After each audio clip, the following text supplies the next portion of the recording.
Selamat pagi, siang, dan sore semuanya dimanapun Anda berada. Perkenalkan, kami kelompok 9 mata kuliah FA4035 Nanofarmasetika dengan anggota Fatima Zahra, Desninia Aisyah, Nadia Ilmi, dan Atta Araminta. Kami akan memberikan presentasi mengenai topik yang sangat menarik dan inovatif, yaitu penggunaan carbon dots dalam sunscreen. Seperti yang telah kita ketahui bersama, paparan sinar matahari yang berlebihan dapat menyebabkan berbagai permasalahan kesehatan pada kulit, mulai dari penuaan dini hingga resiko kanker kulit. Oleh karena itu, penggunaan sunscreen telah menjadi bagian penting dari rutinitas perawatan kulit sehari-hari kita. Namun, seiring dengan perkembangan teknologi dan penelitian, muncul kebutuhan akan solusi yang lebih efektif, aman, dan ramah lingkungan dalam perlindungan kulit terhadap sinar UV. Lalu, kenapa carbon dots? Dalam upaya untuk menemukan solusi yang lebih baik, para peneliti telah mengalihkan perhatian mereka pada material nanoteknologi. Salah satunya adalah carbon dots. Carbon dots adalah suatu nanopartikel yang memiliki ukuran sangat kecil, sifat fotoluminescence, dan biokompatibilitas yang tinggi. Carbon dots memiliki potensi besar untuk digunakan dalam berbagai aplikasi, termasuk dalam formulasi sunscreen. Selain itu, terdapat masalah seperti banyaknya UV absorber kimiawi yang dapat mengiritasi kulit dan memiliki rentang penyerapan sinar UV yang sempit. Carbon quantum dots sebagai absorber UV sangat menarik perhatian karena kinerjanya yang unggul. Carbon quantum dots menunjukkan hasil aplikasi anti-UV yang baik dan dianggap sebagai absorber UV yang menjanjikan karena metode sintesisnya yang sederhana dan biayanya rendah. Namun, carbon quantum dots yang ada saat ini masih memiliki kelemahan, seperti penyerapan pita yang sempit dan efisiensi penyerapan UV yang masih rendah. Oleh karena itu, dilakukan pengaturan gugus fungsional pada permukaan carbon quantum dots untuk sintesis carbon quantum dots dengan penyerapan UV spektrum penuh. 3 jenis carbon quantum dots dengan spektrum penyerapan UV dan efisiensi penyerapan UV yang berbeda disintesis melalui perlakuan hidrotermal, asam sitrat, dan sumber nitrogen yang berbeda.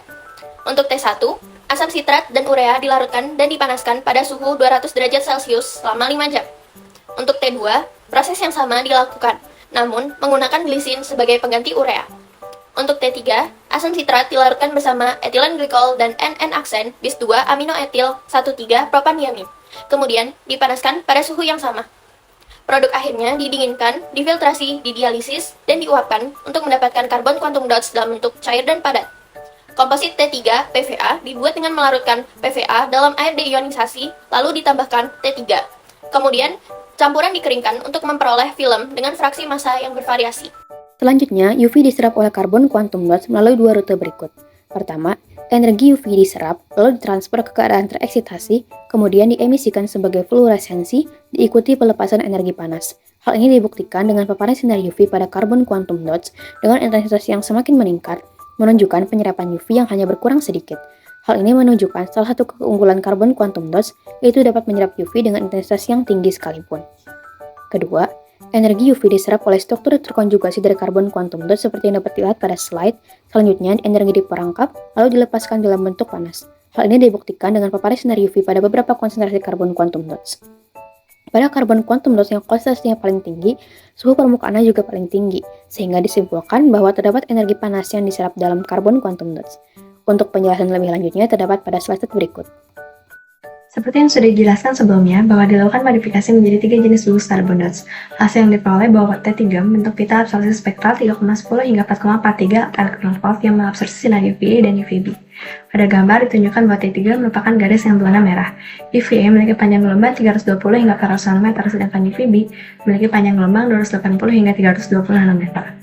Efek gugus kimia diuji menggunakan FTIR, diperoleh intensitas absorpsi puncak pada 1581 cm²-1 untuk T3 jauh lebih tinggi dibandingkan dengan T1 maupun T2, yang menunjukkan bahwa T3 memiliki lebih banyak gugus NH pada permukaannya.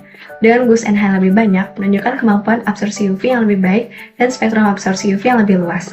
Diketahui bahwa pada fraksi massa sebesar 0,7%, 99% sinar UV yang terkena film PVA diserap oleh T3, yang dapat mengurangi jumlah sinar UV yang mencapai kulit atau permukaan yang dilindungi oleh film PVA tersebut. Hal ini menunjukkan bahwa T3 lebih efisien dalam menyerap sinar UV dibandingkan dengan carbon dots lainnya. Dari hasil High Resolution Transmission Electron Microscopy, ukuran partikel dari T3 ada di antara 5 hingga 6 nanometer dengan bentuk bola yang teratur. Karena ukuran partikel yang kecil dan bentuk bola yang teratur, T3 sangat cocok untuk bahan yang membutuhkan transparansi tinggi, kabut rendah, dan nilai kejernihan yang tinggi.